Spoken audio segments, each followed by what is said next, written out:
En République démocratique du Congo, on enregistre des actes remarquables du nouveau président. Félix Tshisekedi promet entre autres d'accorder dans les prochains jours la grâce présidentielle aux prisonniers politiques. Génocide de 1994 au Rwanda, un ex-gendarme rwandais soupçonné d'y avoir participé et réclamé par la justice française a été extradé du Cameroun et placé en détention provisoire en France. À Madagascar, la lutte contre la rougeole est une priorité avec 5,5 millions de vaccins en cours de distribution et plus de 10 millions de dollars mobilisés pour contrôler l'épidémie. Bonjour à chacun, bonjour à tous et bienvenue dans cette section d'information sur Sika, génocide de 1994 au Rwanda. Des têtes continuent de tomber. Un ex-gendarme rwandais soupçonné d'y avoir participé et réclamé par la justice française a été extradé du Cameroun et placé en détention provisoire en France. Reportage. Devenu Philippe Manier à sa naturalisation française, Philippe Hategekimana avait été interpellé le 30 mars 2018 à Yaoundé au Cameroun. C'était en vertu d'un mandat d'arrêt international délivré par un juge d'instruction du pôle crime contre l'humanité du tribunal de grande instance de Paris. Le Cameroun a accédé près d'un an plus tard à la demande des autorités françaises et l'homme a été présenté au juge d'instruction parisien le 15 février, puis placé en détention provisoire dans une maison d'arrêt française. Cet ancien adjudant-chef de la commune de Nyanza, dans le sud du Rwanda, est soupçonné d'avoir organisé et participé à plusieurs massacres en avril 1994, tels que l'assassinat d'un bourgmestre Tutsi et plusieurs massacres de grande ampleur. Philippe Manier avait fui le Rwanda après le génocide. Il était depuis domicilié en France, dernièrement dans la région de Rennes, mais s'était rendu au Cameroun. L'enquête le visant avait été ouverte à Paris en septembre 2015, après une plainte du collectif des partis civils pour le Rwanda, déposée 3 mois plus tôt. En République démocratique du Congo, s'enregistrent des actes de plus en plus remarquables du nouveau président. Félix Tshisekedi promet en effet, entre autres, d'accorder dans les tout prochains jours la grâce présidentielle aux prisonniers politiques. En plus de son projet imminent de gracier les prisonniers politiques, le président congolais dit vouloir œuvrer pour le retour des exilés politiques en République démocratique du Congo. Tshisekedi a également promis d'instruire le ministre de la Justice de prendre dans le même délai toutes les mesures nécessaires dans les conditions prévues par la loi pour une libération conditionnelle de toutes les personnes détenues pour des délits d'opinion, notamment dans le cadre des manifestations politiques avant les élections du 30 décembre dernier. Dans les 10 jours, je vais prendre une mesure de grâce présidentielle au bénéfice des prisonniers politiques ayant été condamnés par des décisions foulées en force de choses jugées. Je vais œuvrer activement à créer les conditions d'un retour rapide des compatriotes qui se trouvent actuellement à l'extérieur du pays pour des raisons politiques, afin qu'ils y exercent leurs activités dans le respect de la loi et des institutions républicaines. Je vais veiller à ce que la justice soit administrée par des personnes intègres et aux valeurs morales irréprochables, disposées à lutter contre la corruption qui ternit l'image d'un véritable État de droit. Le président Félix Tshisekedi s'exprimait lors de la présentation du programme d'urgence de ses 100 premiers jours à la tête du pays. Ancien opposant, il a été investi président de la RDC le 24 décembre pour succéder à Joseph Kabila, qui est resté au pouvoir de 2001 à 2018. En Guinée équatoriale, Joachim Elo Aito, un militant de Convergence pour la démocratie sociale, parti d'opposition arrêté lundi, a été torturé en prison. C'est ce qu'a affirmé le samedi déjà son parti à travers un communiqué qu'il a rendu public. Joachim Elo Aito a été brutalement torturé en cellule disciplinaire après avoir été transféré du commissariat central de Malabo à la prison de Black Beach. Il s'agit là d'un extrait du communiqué rendu public par son parti Convergence pour la démocratie sociale, CPDS. Selon le parti d'opposition, le militant a été arrêté depuis lundi dernier parce qu'il avait déclaré que le président Teodoro Obiang Nguema ne rentrerait pas de la tournée nationale qu'il a entamée mi-février dernier pour inaugurer la cinquantaine de nouveaux districts créés en 2017. Mardi, 3 militants de notre parti d'opposition, Citoyens pour l'innovation, un parti dissous au cours de l'année 2018, avaient été interpellés avant d'être remis en liberté jeudi dernier. Rappelons qu'il y a un an, l'Union européenne, tout comme l'ONG Amnesty International, s'était déjà inquiétée de la forte détérioration de la situation des droits de l'homme en Guinée équatoriale. Le régime du président Teodoro Obiang Nguema, au pouvoir depuis 1979, est régulièrement accusé d'atteinte aux droits de l'homme par ses opposants et des organisations internationales.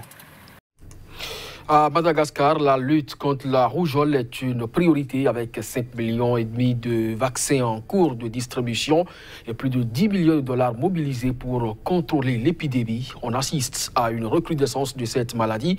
Selon l'Organisation mondiale de la santé, la Grande Île est l'un des pays les plus touchés avec 79 000 cas, déjà 926 morts enregistrés. Des dizaines de milliers de personnes sont touchées par la rougeole à Madagascar.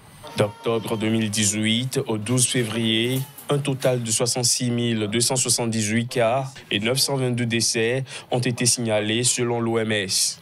Il s'agit de chiffres transmis par les autorités et des responsables de l'OMS ont affirmé que le nombre de morts était sans doute plus élevé.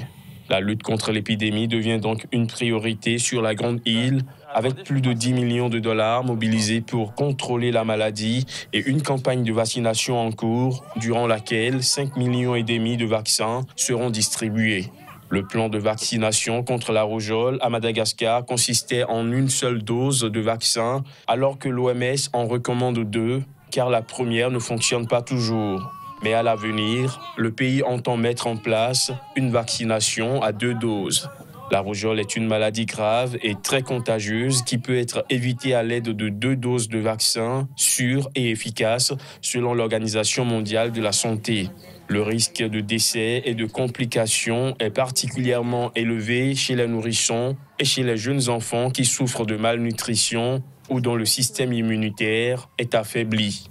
Selon l'OMS, la rougeole a causé la mort d'environ 136 000 personnes dans le monde en 2018. Protestation contre l'exécution récente de 9 personnes en Égypte. Plusieurs dizaines de manifestants se sont réunis devant le consulat égyptien à Istanbul pour s'exprimer.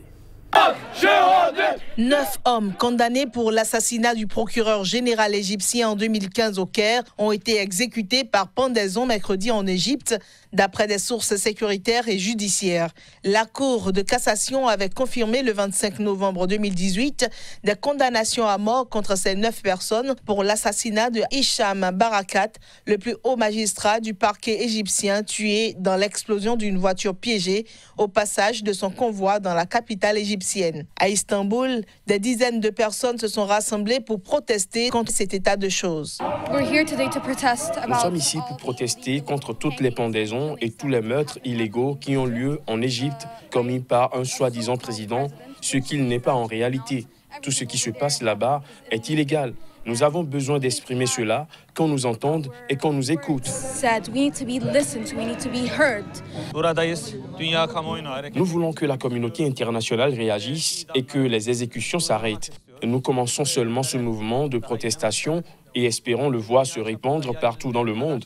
Avec l'aide de Dieu, ces peines de mort vont prendre fin. L'attaque contre le procureur général qui avait choqué l'Égypte n'avait pas été revendiquée, mais la police avait par la suite annoncé avoir arrêté des membres des Frères musulmans, une organisation classée terroriste par le Caire. La manière dont se sont déroulés certains de ces procès ont été critiqués par l'ONU et des organisations de défense des droits humains.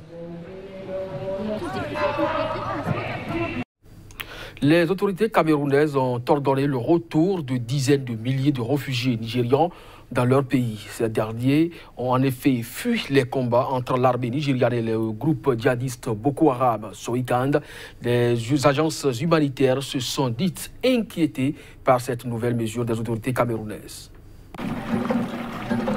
Les Nations Unies estiment que 20 000 réfugiés sont retournés à Ran, dans l'extrême nord-est du Nigeria, cible répétée des insurgés de Boko Haram, où le personnel humanitaire n'a plus accès depuis le mois de décembre.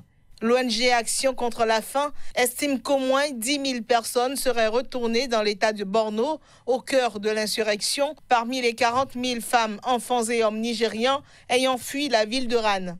L'association estime que les conditions ne sont aujourd'hui pas réunies pour permettre le retour en toute sécurité des réfugiés dans cette ville. Amnesty International affirme de son côté qu'au moins 60 civils qui étaient rentrés à Ran après les attaques de janvier ont été tués par les djihadistes. À en croire un humanitaire, le camp pour les déplacés est totalement ouvert, sans aucune protection. Pour Médecins sans frontières, ce retour forcé est contre les lois internationales d'accueil de réfugiés. La ville où s'étaient déjà réfugiés ces dizaines de milliers de villageois fuyant les combats a été attaquée par Boko Haram entre la fin décembre et la mi-janvier. Pris de panique, les soldats camerounais et nigériens en poste autour de la ville se sont enfuis.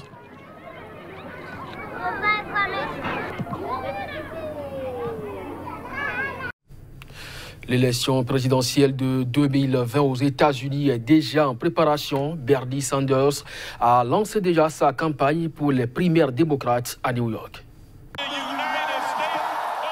Le sénateur américain du Vermont a, à l'occasion du lancement de sa course vers la Maison-Blanche, remercié tous ses partisans de participer à une campagne qui non seulement va remporter la nomination démocratique, mais va aussi transformer les États-Unis. Candidat malheureux aux primaires démocrates de 2016 face à Hillary Clinton, Bernie Sanders s'est relancé avec en ligne de mire Donald Trump. Je veux remercier chacun d'entre vous pour votre participation à une campagne qui va non seulement remporter la nomination démocrate, mais aussi battre Donald Trump, qui est le président le plus dangereux de l'histoire américaine moderne. Mais avec votre aide, nous allons transformer l'Amérique.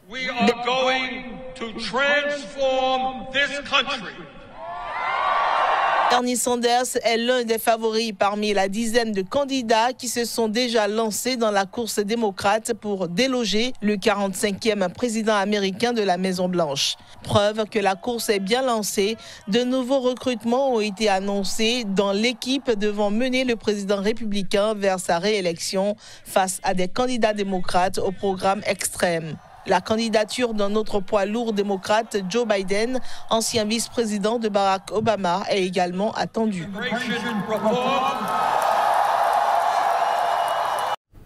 Ce sera donc tout pour cette édition, mesdames et messieurs. Merci à vous de nous avoir suivis. Très bonne journée en compagnie des programmes de SICA. À très bientôt.